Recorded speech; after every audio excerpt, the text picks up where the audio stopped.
Ecuadorian officials said a riot in a prison in a coastal city killed 24 inmates and injured 48 more Tuesday. The country's prison service says a police and military operation managed to regain control of the prison after 5 hours. Officials claim the violence involved gunfire, knives, and explosions and was caused by a dispute between prison gangs. Television images showed inmates firing from the windows of the prison amid smoke and the detonation of firearms and explosives.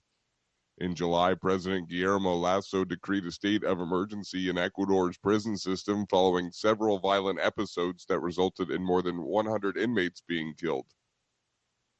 Top U.S. generals said Tuesday they advised President Joe Biden to keep American troops in Afghanistan and expressed concern that the Taliban have not severed ties with al-Qaeda. General Mark Milley, the chairman of the Joint Chiefs of Staff, and General Kenneth McKenzie, commander of U.S. Central Command, said they had personally recommended some 2,500 troops remain on the ground in Afghanistan. Biden, in April, ordered a complete pullout of U.S. forces from the country by August 31st, following through on an agreement reached with the Taliban by former President Donald Trump.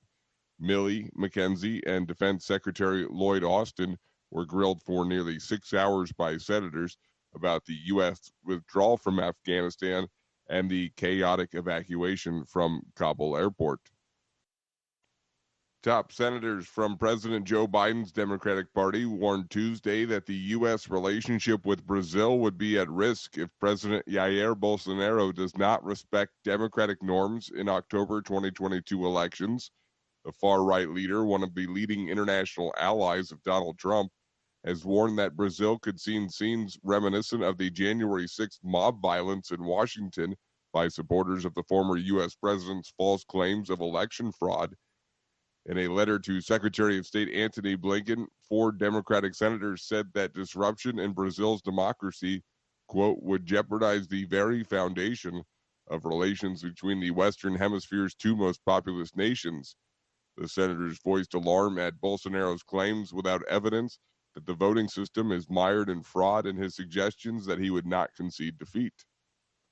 Chile's lower house of Congress on Tuesday approved a bill to decriminalize abortion within 14 weeks of pregnancy, a major step towards legalization of a procedure still only allowed in a handful of Latin American countries.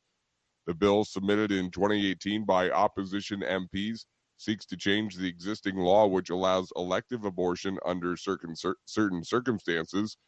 Activists say those legal abortions represent only about 3% of the thousands of secret terminations taking place in the country. Among other Latin American countries, abortion is only legal in Uruguay, Cuba, Argentina, January, and Guyana, as well as Mexico City and 3 Mexican states. It is banned in El Salvador, Honduras, Nicaragua, the Dominican Republic, and Haiti, and most other countries allow it only for medical reasons or in case of rape. Poland's President Andrzej Duda said on Tuesday he would request the extension of a state of emergency along Poland's border with Belarus for a further 60 days due to a surge in migration that Warsaw blames on Belarusian President Alexander Lukashenko. Poland and fellow European states Lithuania and Latvia have reported sharp increases in migrants from countries such as Afghanistan and Iraq trying to cross their borders in what Brussels and Warsaw say is a form of hybrid warfare designed to put pressure on the bloc over sanctions that's been imposed on it. A state of emergency involves restrictions on freedom of movement in the affected areas, including for media and non-government organizations. The current measures are due to expire October 1st. Poland declared the emergency at the start of September, but its nationalist government has faced criticism over its treatment of migrants at the frontier.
Hi, thank you for watching. I hope the videos are useful for you. Please subscribe to my channel using the button below.